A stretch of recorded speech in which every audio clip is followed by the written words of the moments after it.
Your experience of life, your reaction to the world, how you see color, what you want to wear, what you like, what you don't like. All of these things are what have compelled artists to make some of the greatest art that's ever been made.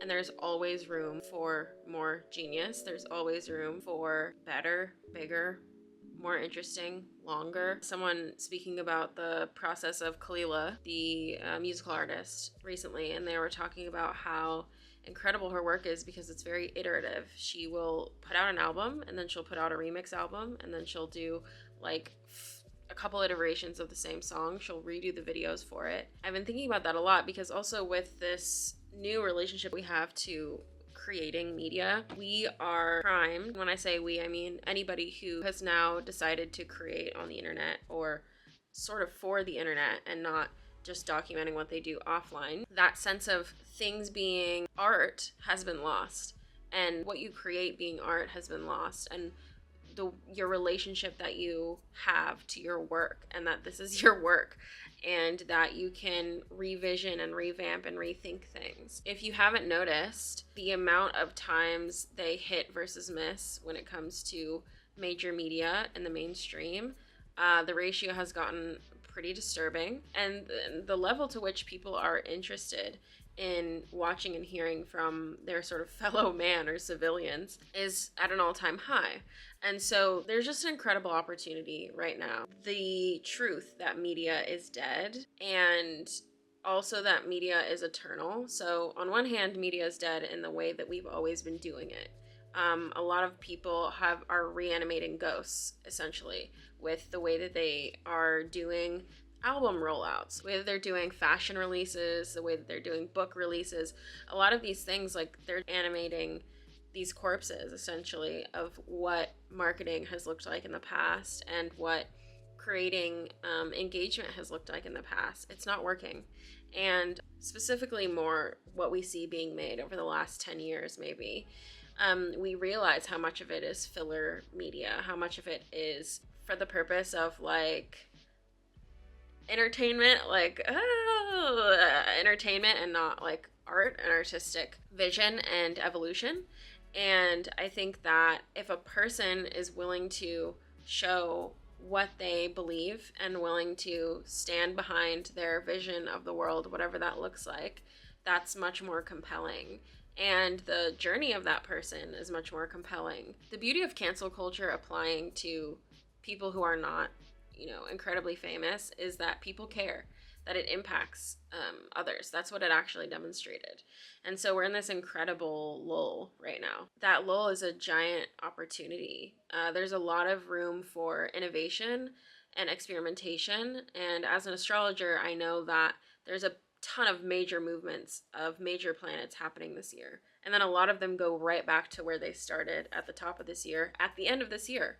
So we're basically like, we have this huge progress forward, and then we have a step back. Like, it's basically like 3 steps forward, 3 steps back, and then we move from that place again. But when you take those 3 steps forward, you learn, you grow, you engage, and you understand more fully what that journey looks like. Progress is a myth, and so is regression. It's because everything is constantly changing.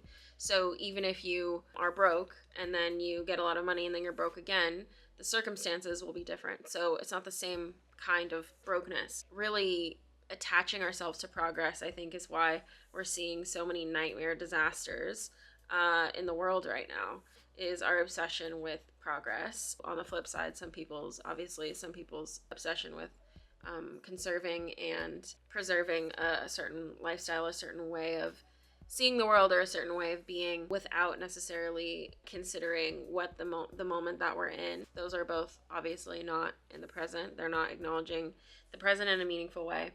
And that is exactly the issue that we're having with media right now. There's not an acknowledgement of the present moment in the majority of the media being created at this point. That was one of the things that really stuck out to me, was this most recent Oscars. So I ended up seeing the movie Anora when it had been out for so long that it was in the smaller theater of the movie theater, like the smaller screening room of the movie theater. And it was like, I don't know, $5. Yeah, I think it was $5 for me to see it. I remember immediately when the actress spoke, I was like, wow, are we gonna have to deal with like a poorly done accent the whole movie. We did have to go through that. We did have to endure that. And then the plot, the acting, the tropes, all of it was so, it's been done. It's been done before. I think that there were some incredibly harrowing and important moments in that movie. I can name one. The only one that I'm thinking of that I really found impactful was the last scene in the entire movie. So I thought the ending in that last scene in the car was incredibly impactful, but the rest of the movie was like, I remember when I went into it, I had heard that it was really good, and so I was going into it with sort of not high expectations, but with expectations. And not only were they not met, but it was like, like the bar was here and the movie went like maybe down here. It was disastrous in my opinion.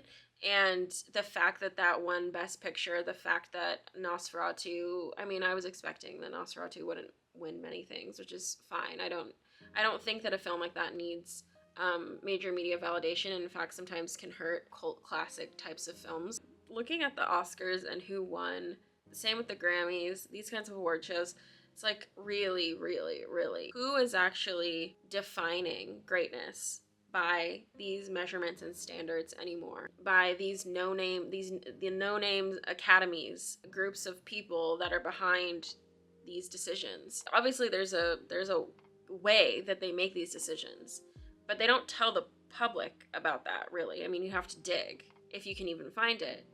The only thing they show the public is like, oh, look, they won. It's the strangest thing at this point in time.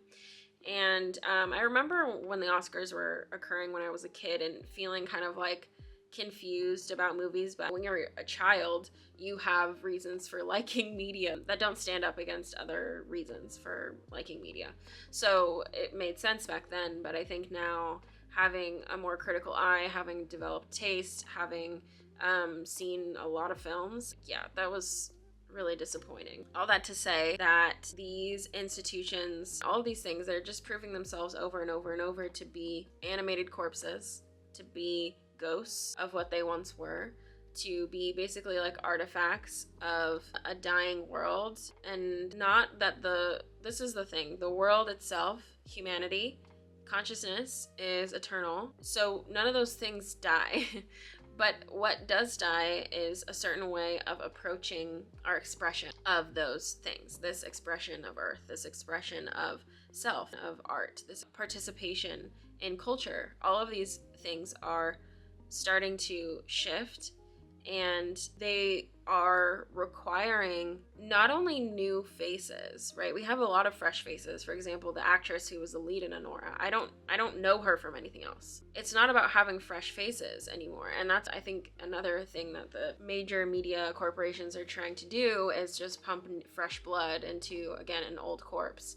And that's not what we need. There's like, it's the way that we do things. And these institutions have been around for so long that they're not gonna kind of go down without a fight. I don't think they need to go down. You can have the Oscars for the rest of time. It's not about whether or not we have the Oscars. It's about what are we creating, what categories of reward and award are we creating for each other, what kinds of conversations are people having that are not in a magazine, that are not on, E-News, that are not Apple, Zane Lowe's, like these kinds of centralized systems for recognition are boring, outdated, and they're not even doing the job that they used to do. So we have so much potential and possibility on the table. And if we, as a collective, don't start to recognize our true passions, talents, interests, capabilities, then we are going to be very disappointed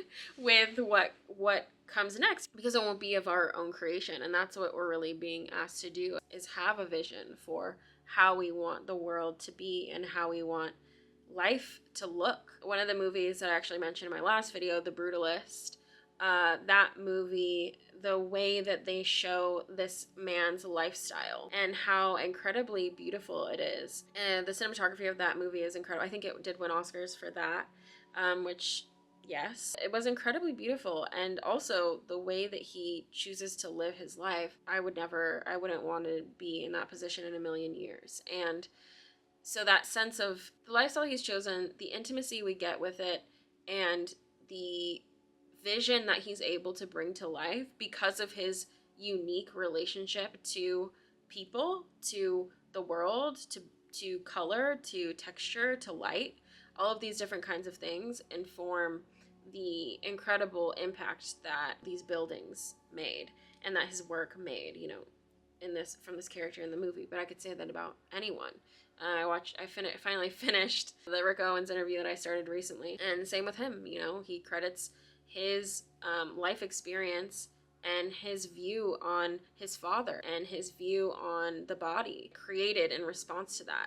And I have views about the body. I have views about my relationship with my father, but those are not the mediums through which I want to express myself and through which I want to find a medium to express through. I have my own thing that I'm incredibly clear about and incredibly devoted to and proud of.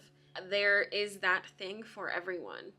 And luckily, my job is to find, to ground, to solidify, to empower, uplift, and move the needle on people's purpose, moving towards what's for you. You know, there's all these TikTok videos that are like POV, da da da da da da. It's like point of view is something that is going to continue to increase in importance. And I said this last year, 2 years ago or something like that. But that sense of point of view is very obviously important. And to cultivate your point of view, you need to practice having opinions and practice creating from your lens and your experience. And part of that is also like is consuming, because a lot of how you see and understand yourself also comes from knowing what you aren't, knowing what you don't do. Whenever you travel internationally, you realize the languages you don't speak. You realize the parts of culture that you don't participate in or that you didn't know of, or the foods that you don't eat, right?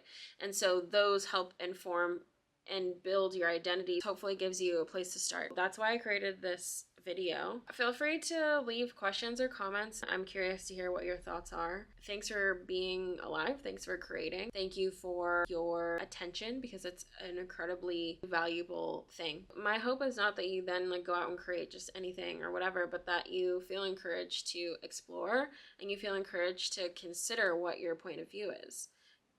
Bye.